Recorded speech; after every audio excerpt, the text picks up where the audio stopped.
Բարև ձեզ, եթերում բիզնես հարցազրույցն է։ Այս տարվա ապրիլին մարտի համեմատ սպառողական շուկայում գրանցվել է 0.6% գնանկում, հիմնականում պարենային ապրանքների գների նվազման հաշվին, սակայն անցած տարվա ապրիլի համեմատ սպառողական գները աճել են 1.9%-ով։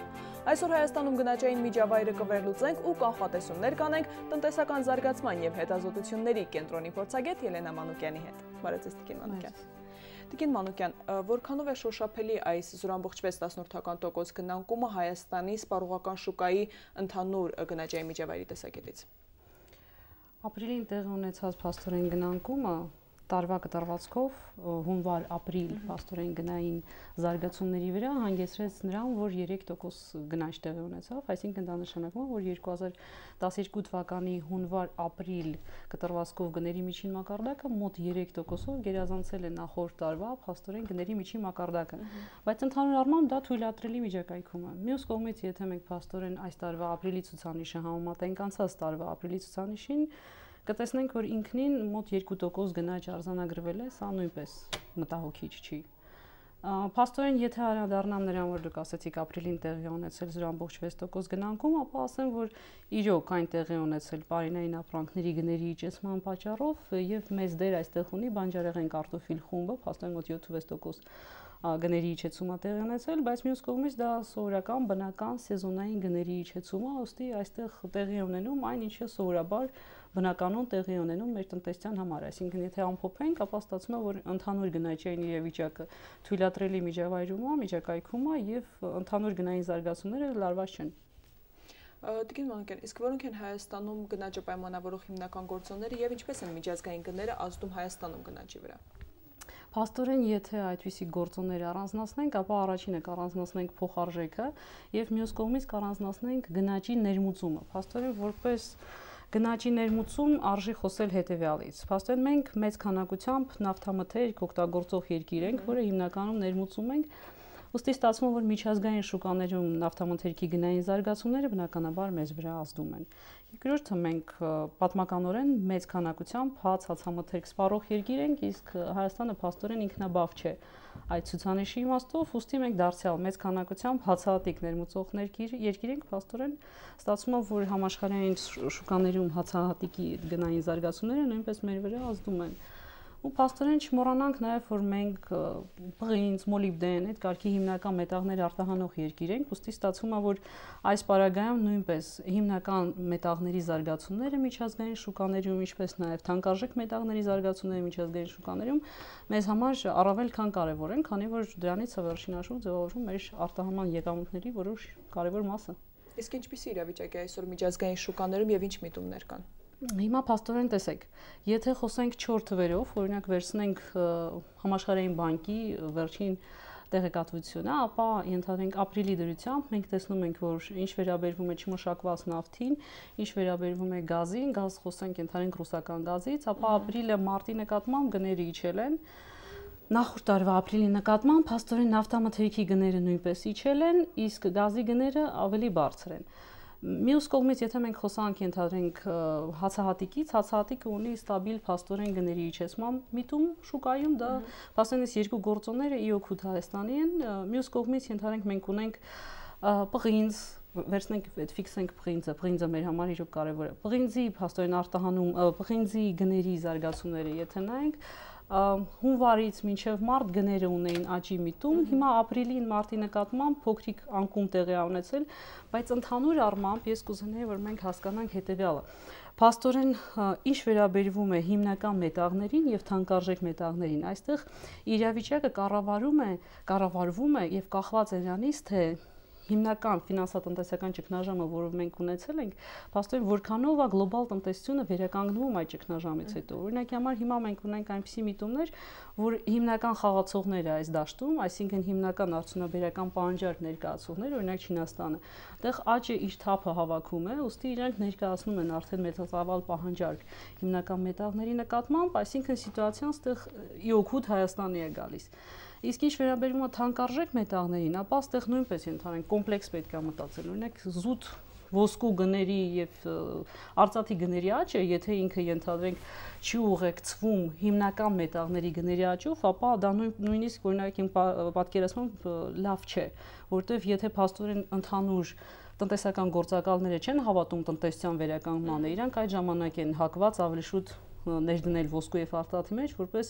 ինքնաապահովագրման միջոց։ Իսկ փաստորեն հիմա տեղի ունենում այնպիսի իրավիճակ, երբ որ ոսկու եւ արծաթի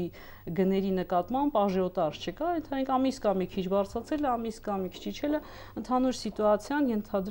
գտնվում է թույլատրելի միջակայքում, այսինքն կոնկրետ իմ կարծիքով հիմա գնային միջավայրը միջազգային գների իմաստով Հայաստանի համար բարենպաստ է։ Գին Մանուկյան, ձեր կենտրոնը հետազոտություն է անցկացրել գնաճի սոցիալական ազդեցության վերաբերյալ Հայաստանում։ Եվ այսպիսով ինչպիսի եզրահանգումների եք եկել, ինչպիսին է գնաճի սոցիալական ազդեցությունը մեր երկրում։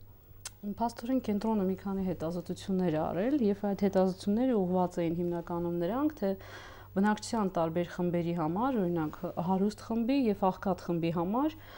ինչ կարգի է տարբերությունը հիմնական սննդամթերքի սպառման կառուցվածքի, սպառման վարքագծի եւ ինչպես է գինը ընդհանրապես այդ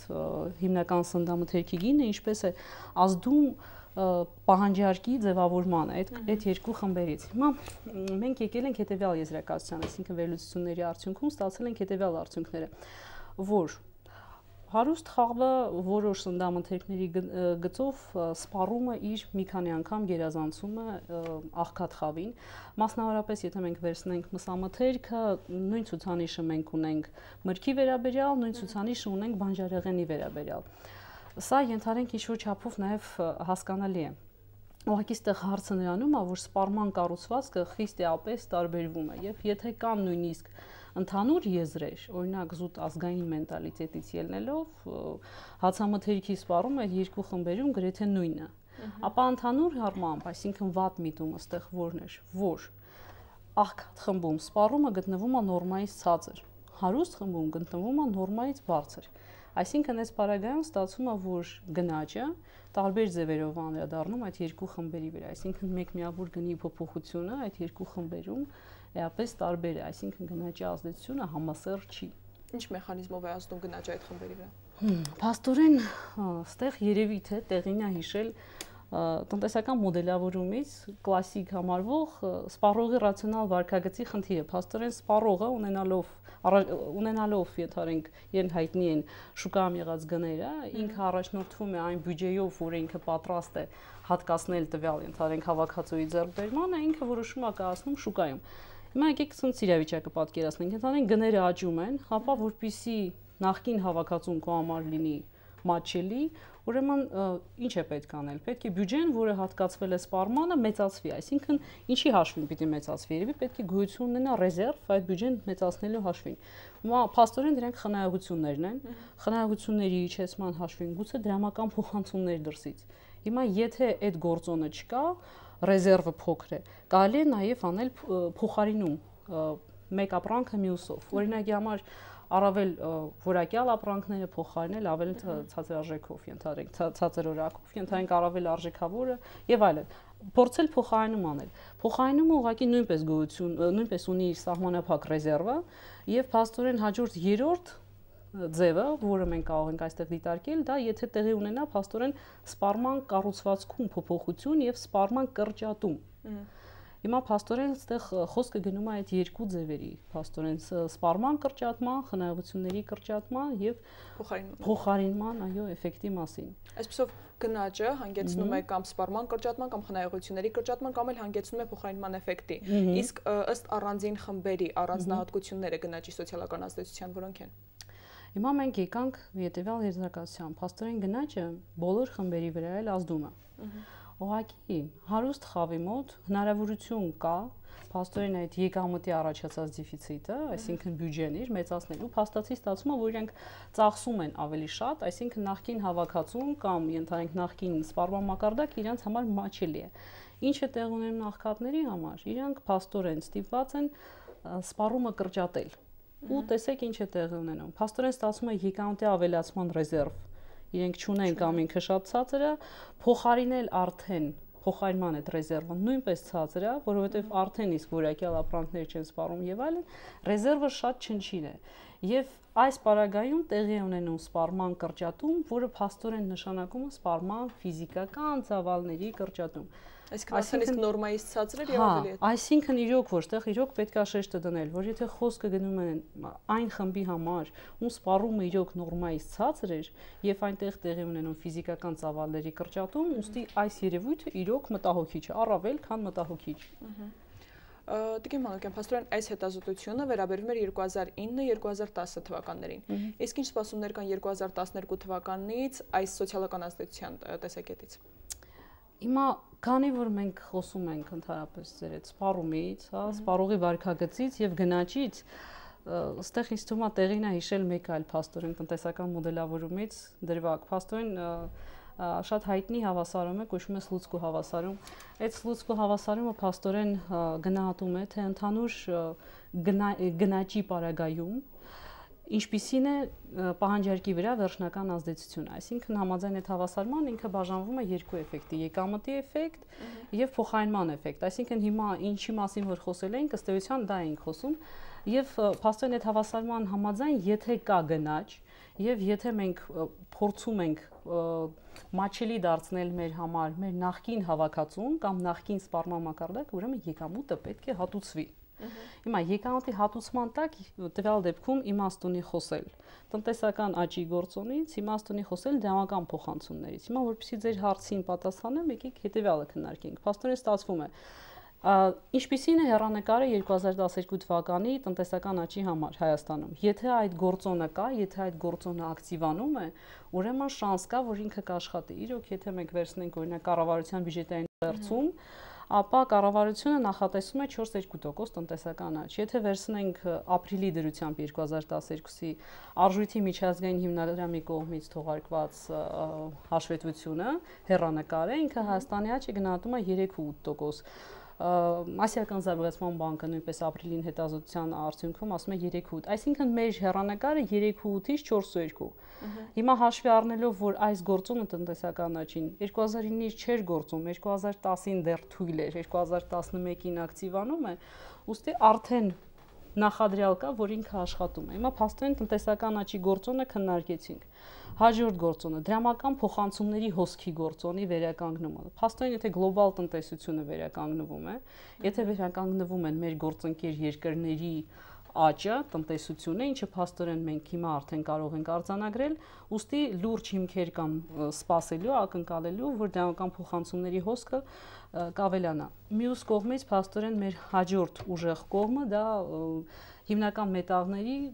գնային զարգացումներն են, որոնք փաստորեն դարձյալ գլոբալ տնտեսությունը վերականգնում է, մենք փաստորեն նույնպես շահեկան դրության մեջ ենք եւ երևի 4-րդ կարևոր կոմպոնենտը փաստորեն այս ամբողջը պիտի լինի գնաճի ցածր կառավարվող ֆոնի պարագայում։ Հիմա արժույթի միջազգային հիմնադրամը մեր գնաճը տեսնում է 4,1% միջավայրում, միջին գնաճի մասին է 12 թվականի, Ասիական զարգացման բանկը 4%, մեր կառավարությունը 4,5%։ Այսինքն ենթադրենք, եթե իրոք հաջողվի, իսկ հիմա դրա նախադրյալները փաստորեն կան, այո, եթե դա որակով է եւ եթե փաստացի միտումները նույնպես շարունակվեն, ուրեմն լուրջ հիմքեր կան ասելու, որ այն սիտուացիան, ինչի մասին որ մենք խոսացել ենք, արդեն ավելի կթուլանա եւ լարվածությունը կիջնի։ Այսինքն մեր կենտրոնի տրամադրությունը այս իմաստով դրական է։ Հիմքեր կան։ Պոզիտիվիզմը դատարկ ֆոնի վրա չէ։ Շնորհակալություն Տիկին Մանուկյան։ Շնորհակալություն։ Հարգելի հեռուստադիտող, հիշեցնեմ մեր հաղորդման հյուրն էր տնտեսական զարգացման եւ հետազոտությունների կենտրոնի փորձագետ Ելենա Մանուկյանը։ Շնորհակալություն ուշադրության համար եւ հաջողություն։